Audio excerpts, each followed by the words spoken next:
I am 77 years old. My name is Terry Walsh. In 1972, I was a production assistant on The Tonight Show at NBC in Burbank. I carried cables, moved equipment, fetched coffee, did whatever the floor needed done. I was nobody important, and that meant I could go places that mattered without anyone paying attention to me. I was in the studio the night it happened. I was backstage when it really happened. And I am the only crew member I know of who saw the whole thing from beginning to end without being told to look away. A BC didn't cut those 5 seconds because of a technical problem. What they cut was the beginning of something they had absolutely no framework for broadcasting. This is everything that happened that night. The Tonight Show taped every weeknight at NBC Studios in Burbank. The building looked ordinary from the outside. Inside, it was controlled and fast, everybody moving with a purpose, the kind of organized chaos that produces 90 minutes of live television, 5 nights a week, without visibly falling apart. I had been working there for 8 months by the time that November came around. I knew the rhythms. I knew when a night was going to be smooth, and when something was slightly off, before the taping even started. That night was off. From the moment I walked in, the first guest was a woman named Christine Fuller. She was 23 years old, from Cincinnati originally, trained in Taekwondo since she was 14. She had just won the first Women's National Taekwondo Championship in the United States, which was a real thing, a genuine first, the kind of athletic achievement that deserved attention, and got it. Sports Illustrated had done a small piece on her. A few morning shows had her on. She was articulate, she was confident, she was photogenic, and she was the story the booking team wanted to tell that week. I saw her in the hallway outside the green rooms about an hour before taping. She was easy to spot. Tall, athletic build, the posture of someone who has spent years being told to stand a certain way and has internalized it completely. She was talking to one of the segment producers, a woman named Diane, going over the format of her appearance. She had a kind of contained energy about her, focused, like a person who was used to walking into rooms and performing well in them and expected tonight to be no different. She was not wrong that she would perform well. She was wrong about what kind of performance the night had in store for her. What Christine did not know, what almost nobody except the senior production staff and Johnny himself knew, was that the second guest that night was Bruce Lee. He had been on the show once before, and the viewer response had been significant enough that Fred de Cordova had been trying to get him back for months. Bruce had one condition, the same condition he always had: no advance announcement. He wanted to come out as a surprise. Fred agreed. Johnny agreed. It made for better television, they both said. What nobody had thought through carefully enough was what it would mean to have Bruce Lee appear as a surprise guest on a segment where the first guest had just spent 10 minutes being introduced to America as the face of Asian martial arts coming to the United States. That oversight was going to cost everyone in that building about an hour of their evening.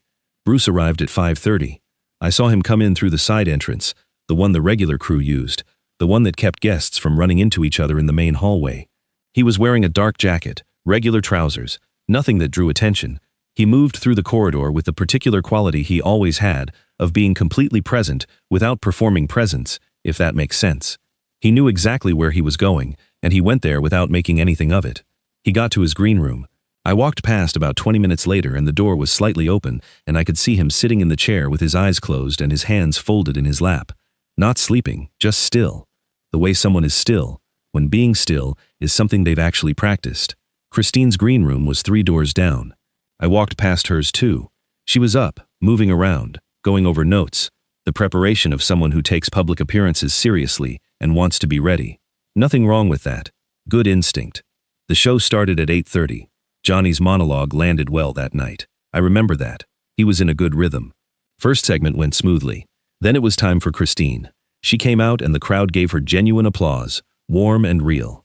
Johnny introduced her as the first women's national Taekwondo champion in American history, which was true, and the crowd responded to it. She sat down in the guest chair with the ease of someone who had done enough media appearances to feel comfortable in that environment. Johnny asked her about the sport, about her path to the championship, about what Taekwondo was and why it mattered. She was excellent, clear, engaging, specific about the training, without being technical, in a way that lost the audience. She talked about how long the road had been, about the early years when there were no women's divisions at most tournaments, so she trained with the men, about what winning felt like. The audience was with her completely. Johnny was genuinely interested, asking real follow-up questions instead of just bridging to the next point. And then Johnny said the thing that Fred had told him to say at this point in the segment. He said, "You know, speaking of martial arts, I happen to have another guest tonight who I think you might have some thoughts about." He looked at the camera. Ladies and gentlemen, a good friend of the show, Bruce Lee. The curtain opened. The audience reaction was immediate and genuine.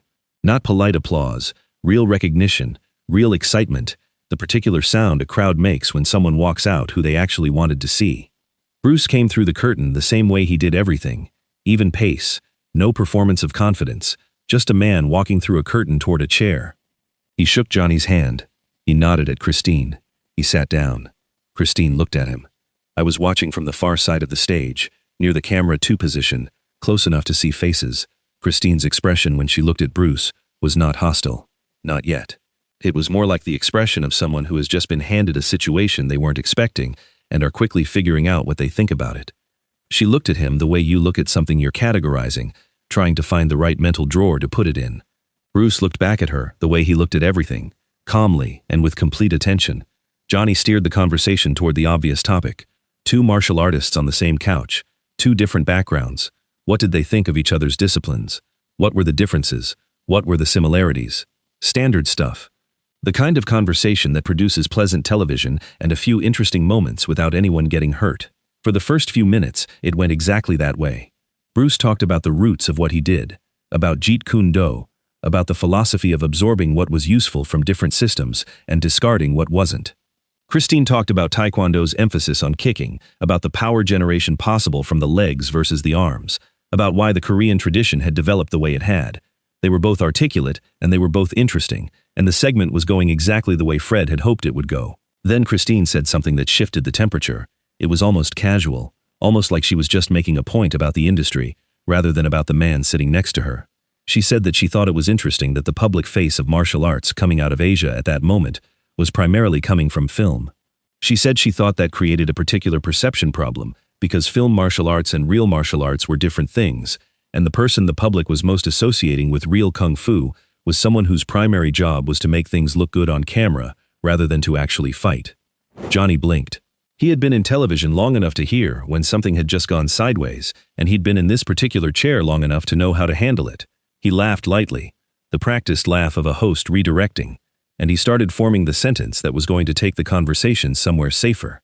Bruce spoke first. He said, I want to make sure I understand what you're saying. Are you suggesting that what I do is primarily performance? His voice was even, not defensive, the voice of someone asking a genuine question because they want the real answer before they respond. Christine held his gaze. She said, I'm saying that the public knows you from movies, and movies, by definition, are not real fighting. The techniques are choreographed, the opponents know where to fall, and the camera can make anyone look like something they might not be outside of that controlled environment. I'm not saying you don't have skill. I'm saying the skill the public attributes to you might be more cinematic than actual. The studio was quiet, not silent. The ambient noise of a live studio never fully goes away, but the particular quality of quiet that descends when 400 people collectively realize that what's happening on a stage in front of them has just become real. Johnny leaned forward. He said, well, I think what Christine is getting at is... Christine said, I'm getting at what I said. Johnny looked at Bruce. Bruce had not moved. He was sitting in the same position he'd been sitting in, looking at Christine, with the same expression he'd had when she started talking. And then he said something that made the production team near camera 3 start moving. He said, before the movies, I had been teaching for 8 years. I had students who went on to become champions. I have developed a system of combat that is drawn from direct experience, with real contact, not rehearsed contact. I understand why the film work creates a perception, but the perception is not accurate. Christine nodded. She said, I'm sure you believe that, and that, I'm sure you believe that, is what did it. The dismissal in it was so clean and so complete that it landed in the room like a small dropped object that everyone heard, but nobody was sure whether to acknowledge.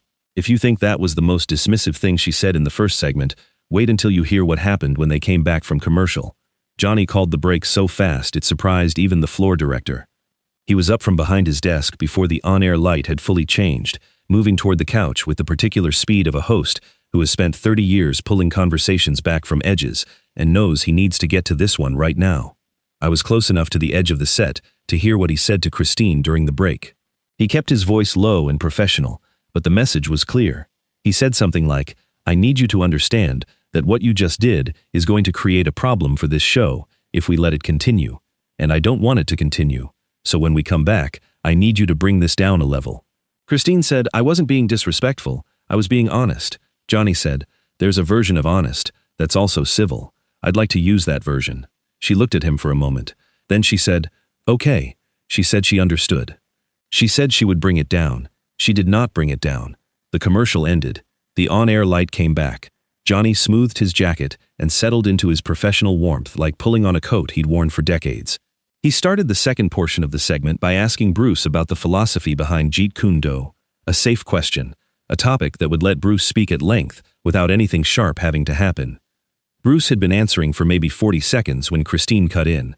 She said, I actually want to go back to something, because I think there's a real conversation to be had here about what martial arts legitimacy looks like in America right now, and I think the honest version of that conversation requires acknowledging that the people positioned as faces of Asian martial arts in this country right now are positioned that way because of entertainment, not because of verified combat ability. Johnny's jaw did something. Bruce turned to look at her. He said, verified how?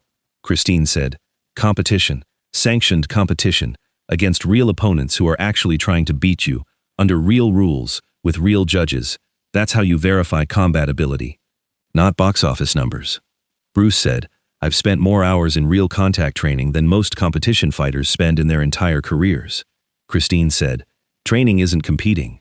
Bruce said, competing isn't the only way to test what works. Christine said, it's the only way that can be verified by anyone other than yourself. Bruce was quiet for a second, and then something shifted in his face. Not anger, not yet. Something more like a door closing on patience. He said, what would satisfy you? She said, 1 round. Real contact.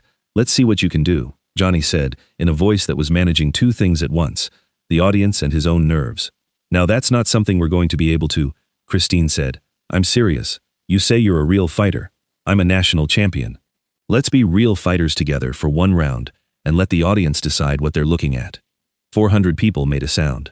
If you think the moment she said that was the most electric thing that happened in that studio, what happened in the next 60 seconds will prove you wrong. Because Bruce Lee said, all right. Johnny actually stood up halfway, not all the way, more of an involuntary half-rise, the physical expression of a man whose instincts are telling him to get between something, but whose brain hasn't yet given him clear instructions on what exactly to do.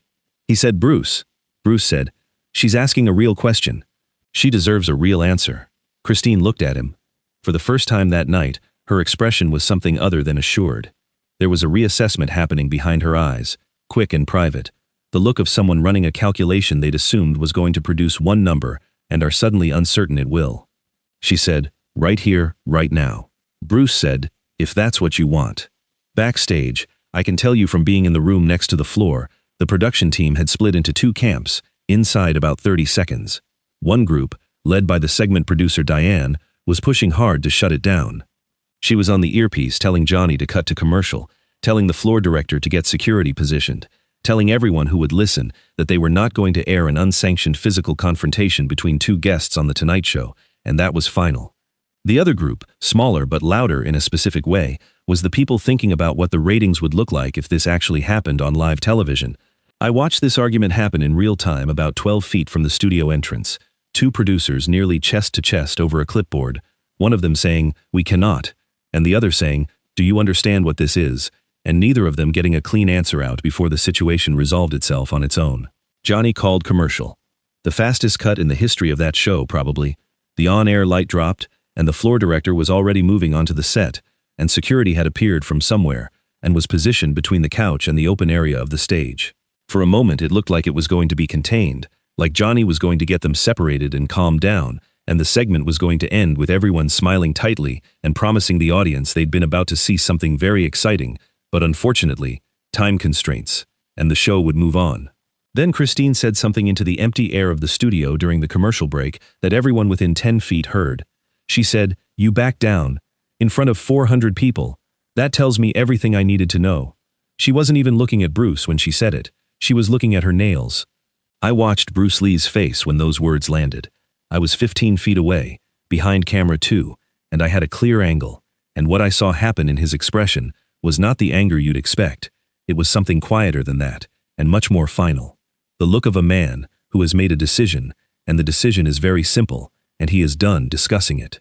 He stood up. He said, not here, follow me. He walked off the set. Christine stood up. Johnny said, nobody is. But he was already talking to Christine's back, because she was following Bruce, and neither of them was stopping. I followed, not because anyone told me to. Because I was 25 years old and I had a clear path, and I was not going to stand in a studio hallway and wonder what was happening while it was happening 30 feet away. The backstage corridor at NBC Burbank in 1972 was narrow, fluorescent lit, concrete floor, the functional skeleton of a building whose public face was somewhere else. It smelled like cable insulation and old coffee. There was a loading area off the main corridor that the crew used for equipment staging, about the size of a large living room, mostly empty that time of night, a few road cases stacked along one wall. Bruce went in there. Christine followed him in. I stopped at the doorway. One other crew member, a camera operator named Greg, who had followed the same instinct I had, stopped next to me. We stood in the doorway and watched. Christine pulled her hair back and kicked off her heels. She was in her stocking feet on concrete. She settled into a stance, the wide athletic base of a Taekwondo fighter, hands up, weight balanced. She looked ready. She looked like what she was, a trained national champion who had been doing this for 9 years. Bruce was standing in the middle of the loading area in his jacket. He had not removed the jacket. He had not changed his posture from the posture he'd had walking through the hallway. He looked like a man waiting for a bus. She came at him. She threw a front kick, fast and committed, aimed at his midsection, the kind of technique you open with when you want to establish range and see how your opponent handles early pressure. Bruce was not where she kicked. He had moved, and the specific thing about the way he moved was that it didn't look like defensive movement. It didn't look like he was avoiding her kick. It looked like he had simply decided to be somewhere slightly different than where he'd been, and the kick had gone to where he used to be, and now he was next to her committed leg, and his hand was at her shoulder, the lightest possible touch, but applying exactly enough direction at exactly the wrong moment for her balance. She went down, not hard, controlled. Her knee hit the concrete, and her hand caught her, and she was up again almost immediately. She looked at him. He was standing where he'd been, or somewhere very close to it, and his jacket was still on, and his expression had not changed.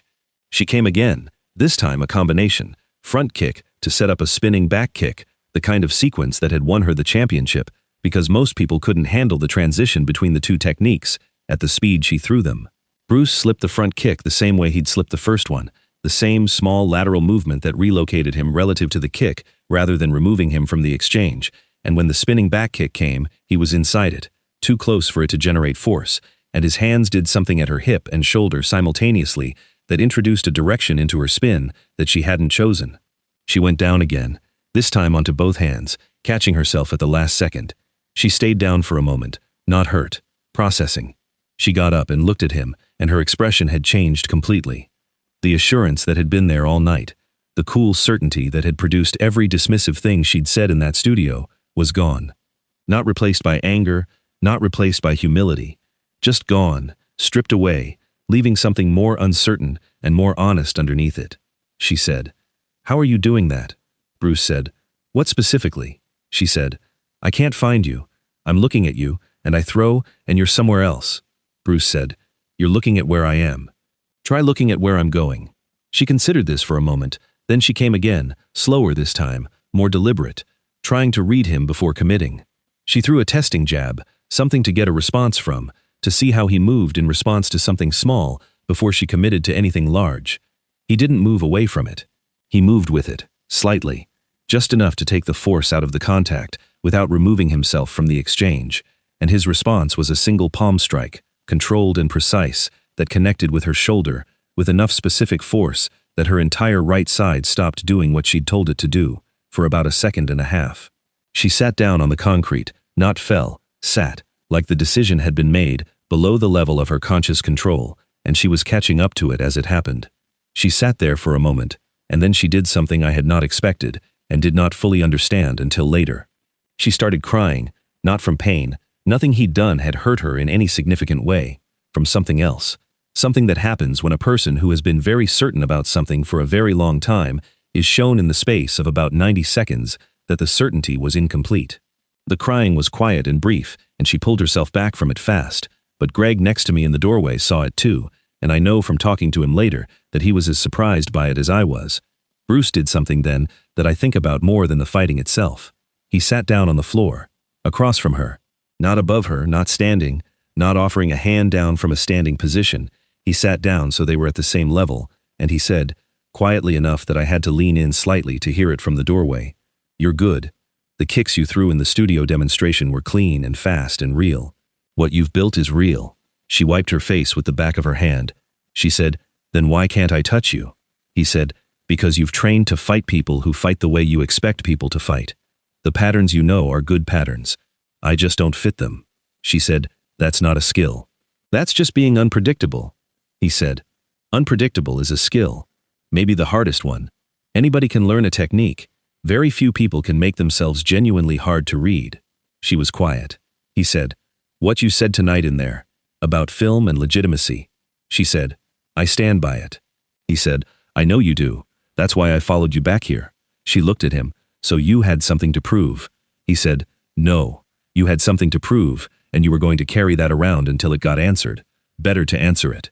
She sat with that for a moment. Then she said, "You're not what I expected." He said, "What did you expect?" She said, "Someone who needed to win." He said, "I wasn't trying to win. I was trying to show you something." She said, "What?" He said, "That the conversation you were having with me tonight was based on something you'd decided before you walked into that studio. You'd decided what I was, what film martial arts was, what the whole thing meant, before you had any real information about it. I'm not angry about that, but you were going to spend a long time being wrong about it if nobody showed you something different." She looked at the floor. She said, "What if I said I wanted to understand what you do? Not to fight it, to understand it." He said, "I'd say, come to my school." She looked up. "You'd teach me." He said, "I'd teach anyone who's actually asking, instead of just deciding." Greg pulled at my arm at that point because we could hear footsteps coming down the corridor, security and producers finally converging on where we all were, and neither of us wanted to be found, obviously eavesdropping in a doorway. We moved back down the corridor and blended into the crew movement that was already filling the space. I saw Christine come out of the loading area about 5 minutes later. Her heels were back on. Her face was composed. She walked past me without looking at anyone and went in the direction of her green room. I don't know what happened in the green room after that, because I was needed back on the studio floor for wrap-up. What I know happened afterward is from what I pieced together over the next few days, from various people at the show, from what Diane told me during a smoke break 2 days later, and from one thing I saw with my own eyes. The segment aired without the last portion, the part after the second commercial break, where things had escalated. The official reason given internally was segment length and scheduling. The 5 seconds that ABC pulled were the 5 seconds between Christine saying, "You won't last one round with me," and Bruce saying, "All right," because those 5 seconds contained enough of what was about to happen that the network standards team, once they reviewed the tape, decided they didn't want to be in the business of having aired the beginning of something they were going to have to explain. The East Coast had seen it live. The West Coast did not. The calls to the NBC switchboard that night were, according to Diane, more than anything the show had logged in over a year, and almost all of them were asking the same thing. What happened after the camera cut? Nobody who worked on the show was supposed to say, "I didn't say anything for a long time." The last thing I saw with my own eyes that night was Bruce Lee in the parking lot at about 11. He was heading to his car, bag over his shoulder, the same jacket, the same even pace as always. I was loading equipment into a crew van parked 2 spots away. I wasn't going to say anything, wasn't going to make him stop and have a conversation when he was clearly heading home after a long evening. But he saw me look, and he knew I'd been in the doorway. I could tell that he knew, and he gave me a nod. One nod, the kind that means I know what you saw, and that's fine, and let's leave it at that. I nodded back. He got in his car and drove away. I thought about that nod for a long time afterward. I still think about it. He'd been called a fake in front of 400 people, had gone backstage and done what he needed to do, had then sat on a concrete floor and had a real conversation with the person who'd said it, and then walked out to his car and driven home like it was just a Tuesday.